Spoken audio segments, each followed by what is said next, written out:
بسم اللہ الرحمن الرحیم۔ شروع کرتا ہوں اللہ کے بابرکت نام سے جو دلوں کے راز خوب جانتا ہے۔ ناظرین گرامی، صدوم ملک شام میں صوبہ حمص کا ایک مشہور شہر ہے۔ اس کی بستیاں بہت آباد اور نہایت سرسبز و شاداب تھیں، اور وہاں طرح طرح کے اناج اور قسم قسم کے پھل اور میوے بکثرت پیدا ہوتے تھے۔ شہر کی خوشحالی کی وجہ سے اکثر لوگ مہمان بن کر ان آبادیوں میں آ جایا کرتے، اور شہر کے لوگوں کو ان مہمانوں کی مہمان نوازی کا بار اٹھانا پڑتا تھا۔ شہر کے لوگ ان مہمانوں کی ہر درجہ آمد سے تنگ آ چکے تھے۔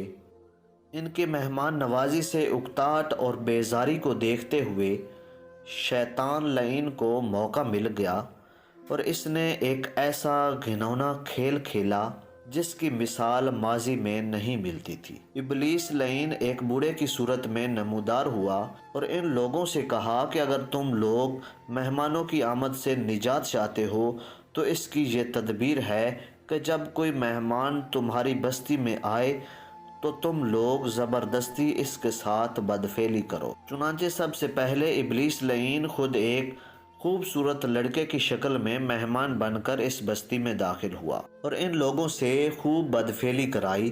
اس طرح یہ فعل بد ان لوگوں نے شیطان سے سیکھ لیا۔ پھر رفتہ رفتہ اس برے کام کے یہ لوگ اس قدر عادی بن گئے کہ عورتوں کو چھوڑ کر مردوں سے اپنی شہوت پوری کرنے لگے۔ حضرت لوط علیہ السلام کو اللہ رب العزت نے شہر صدوم کی جانب پہلے سے روانہ کر رکھا تھا۔ آپ حضرت ابراہیم علیہ السلام کے بھتیجے تھے۔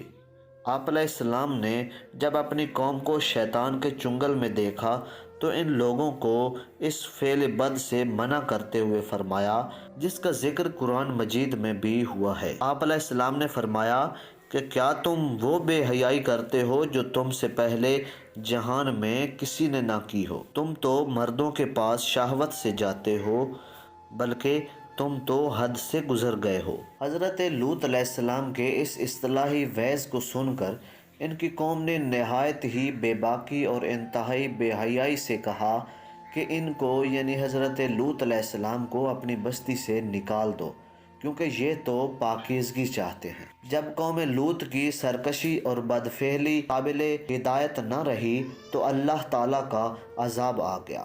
چنانچہ حضرت جبرائیل علیہ السلام چند فرشتوں کے ہمراہ مہمان بن کر حضرت لوط علیہ السلام کے پاس پہنچے، اور یہ سب فرشتے بہت ہی حسین اور خوبصورت لڑکوں کی شکل میں تھے۔ ان مہمانوں کے حسن و جمال کو دیکھ کر اور قوم کی بدکاری کا خیال کر کے حضرت لوط علیہ السلام بہت فکر مند ہوئے۔ تھوڑی دیر بعد قوم کے بدفعلوں نے حضرت لوط علیہ السلام کے گھر کا محاصرہ کر لیا اور ان مہمانوں کے ساتھ بدفعلی کے ارادہ سے دیوار پر چڑھنے لگے۔ حضرت لوط علیہ السلام نے نہایت ہی دلسوزی کے ساتھ ان لوگوں کو سمجھانا اور برے کام سے منع کرنا شروع کر دیا، مگر یہ بدفعل اور سرکش قوم اپنے بیہودہ جواب اور برے اقدام سے باز نہ آئی، تو آپ اپنی تنہائی اور مہمانوں کے سامنے رسوائی سے تنگ دل ہو کر غمگین و رنجیدہ ہو گئے۔ یہ منظر دیکھ کر حضرت جبرائیل علیہ السلام نے فرمایا کہ اے اللہ کے نبی، آپ بالکل کوئی فکر نہ کریں، کیونکہ ہم لوگ اللہ کے بھیجے ہوئے فرشتے ہیں جو ان پر عذاب لے کر اترے ہیں، لہٰذا آپ صبح ہونے سے پہلے اس بستی سے دور چلے جائیں۔ چنانچہ حضرت لوط علیہ السلام اپنے اہل و عیال کو لیے اس بستی سے باہر نکل گئے۔ پھر حضرت جبرائیل علیہ السلام اس شہر کی بستیوں کو اپنے پروں پر اٹھا کر آسمان کی طرف بلند ہوئے اور کچھ اوپر جا کر ان بستیوں کو الٹا دیا، اور یہ آبادیاں زمین پر گر کر چکنا چور ہو کر زمین پر بکھر گئیں۔ پھر کنکر کے پتھروں کا مینہ برسا اور اس زور سے سنگ باری ہوئی کہ قوم لوط کے تمام لوگ مر گئے۔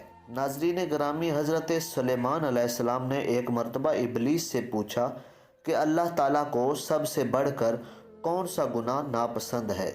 تو ابلیس نے کہا کہ مرد کا مرد سے اور عورت کا عورت سے بدفعلی کرنا اللہ کو سب سے زیادہ ناپسند ہے۔ اللہ تعالیٰ ہم سب کو برے کاموں سے بچنے کی توفیق عطا فرمائے۔ آمین ثم آمین۔